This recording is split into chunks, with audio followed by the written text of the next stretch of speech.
First of all, the birth sequence is completely astrological. The star in the east is Sirius, the brightest star in the night sky, which, on December 24th, aligns with the three brightest stars in Orion's belt. These three bright stars in Orion's belt are called today what they were called in ancient times, the Three Kings. And the Three Kings and the brightest star, Sirius, all point to the place of the sunrise on December 25th. This is why the Three Kings follow the star in the east, in order to locate the sunrise, the birth of the sun.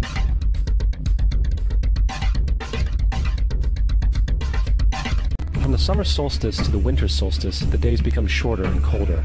And from the perspective of the northern hemisphere, the sun appears to move south and get smaller and more scarce. The shortening of the days and the expiration of the crops when approaching the winter solstice symbolized the process of death to the ancients. It was the death of the sun. And by December 22nd, the sun's demise was fully realized, for the sun, having moved south continually for 6 months, makes it to its lowest point in the sky. Here a curious thing occurs. The sun stops moving south, at least perceivably, for 3 days. And during this 3-day pause, the sun resides in the vicinity of the Southern Cross, or Crux, constellation. And after this time, on December 25th, the sun moves 1 degree, this time north, foreshadowing longer days, warmth, and spring. And thus it was said, the sun died on the cross, was dead for 3 days, only to be resurrected or born again. The reality is, Jesus was the solar deity of the Gnostic Christian sect, and like all other pagan gods, he was a mythical figure. It was the political establishment that sought to historize the Jesus figure for social control. Christianity, along with all other theistic belief systems, is the fraud of the age.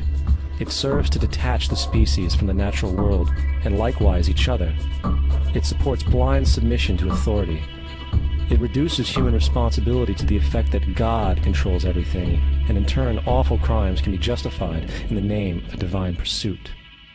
And most importantly, it empowers those who know the truth, but use the myth to manipulate and control societies. The religious myth is the most powerful device ever created, and serves as the psychological soil upon which other myths can flourish. It is wrong, blasphemous, and sinful for you to suggest, imply, or help other people come to the conclusion that the U.S. government killed 3,000 of its own citizens.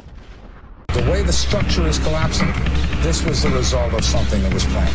It's not accidental that the first tower just happened to collapse and then the second tower just happened to collapse in exactly the same way. How they accomplished this, we don't know.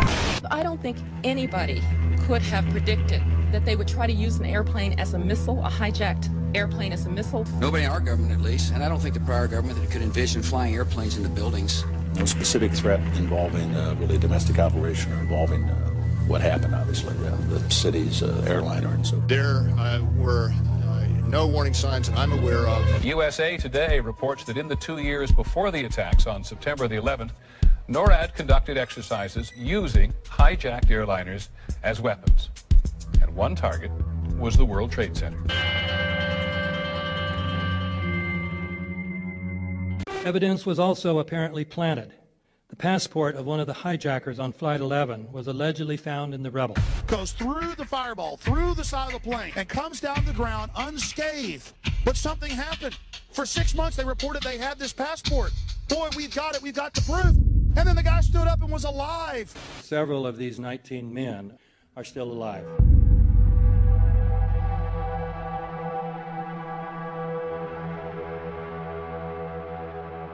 Because at 9:30 this morning, we were actually running an exercise for over a company of 1,000 people in London, based on simultaneous bombs going off precisely at the railway stations that happened this morning.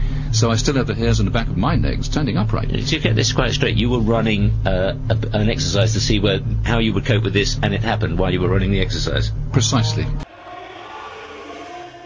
The last thing the men behind the curtain want is a conscious, informed public capable of critical thinking, which is why a continually fraudulent zeitgeist is output via religion, the mass media, and the educational system. They seek to keep you in a distracted, naive bubble. And they are doing a damn good job of it. In 2005, an arrangement between Canada, Mexico, and the United States was made. This arrangement, unannounced to the public, unregulated by Congress, merges the United States, Mexico, and Canada into one entity, erasing all borders. It's called the North American Union, and you might want to ask yourself why you've never heard of this. In fact, there is only one mainstream reporter who has actually heard of and has had the courage to cover this issue. The Bush administration's open borders policy and its decision to ignore the enforcement of this country's immigration laws is part of a broader agenda. President Bush signed a formal agreement that will end the United States as we know it, and he took the step without approval from either the U.S. Congress or the people of the United States. It's a deal that few have even heard of. It's being done again by very few people at the very top on behalf of the investment class, but the working class of people. Political officials across our country, from communities, from cities and so forth, they don't know anything about this. This isn't some trade agreement. It is a total removal of sovereignty from these countries, which will also result in a completely new currency called the Amero. Fall. Apart from that, I think one thing people who are dollar-based need to focus on is the Amero. That's the one thing that nobody's talking about, but I think it's going to have a big impact on everybody's life in Canada, the U.S., and Mexico. The Amero is the proposed new currency for the North American community, which is being developed right now between Canada, the U.S., and Mexico to make a borderless community, much like the EU, and the dollar, Canadian dollar, U.S. dollar, and the Mexican peso replaced by the Amero. By default of this agreement, the American Constitution will eventually be obsolete. You would think that a situation like this would be on the cover of every major newspaper. That is until you realize that the people who are behind this movement are the same people behind the mainstream media, and you are not told what you're not supposed to know. The North American Union is the same concept as the European Union, the African Union, and the soon-to-be Asian Union, and the same people are behind all of them. And, when the time is right, the North American Union, the European Union, the African Union, and the Asian Union will be merged together, forming the final stages of a plan these men have been working on for over 60 years. A one-world government.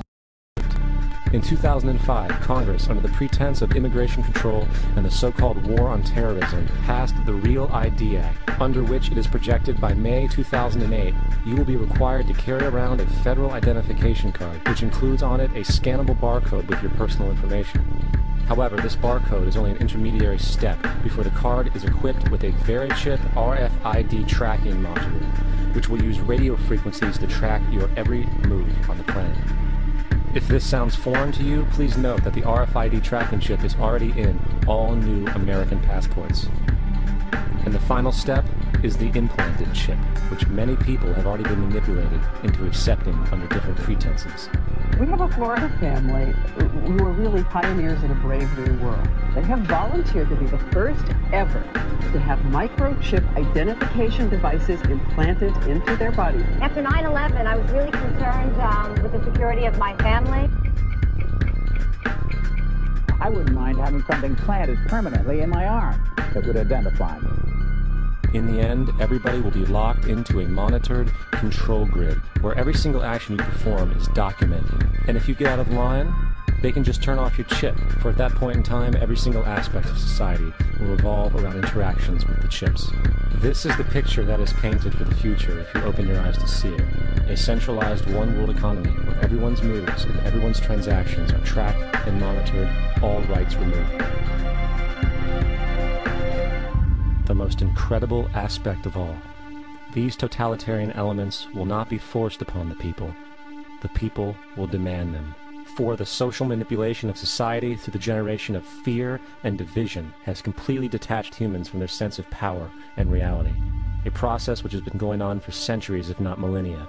Religion, patriotism, race, wealth, class, and every other form of arbitrary, separatist identification and thus conceit has served to create a controlled population, utterly malleable in the hands of the few. Divide and conquer is the motto, and as long as people continue to see themselves as separate from everything else, they lend themselves to being completely enslaved. The men behind the curtain know this, and they also know that if people ever realize the truth of their relationship to nature and the truth of their personal power, the entire manufactured zeitgeist they prey upon will collapse like a house of cards.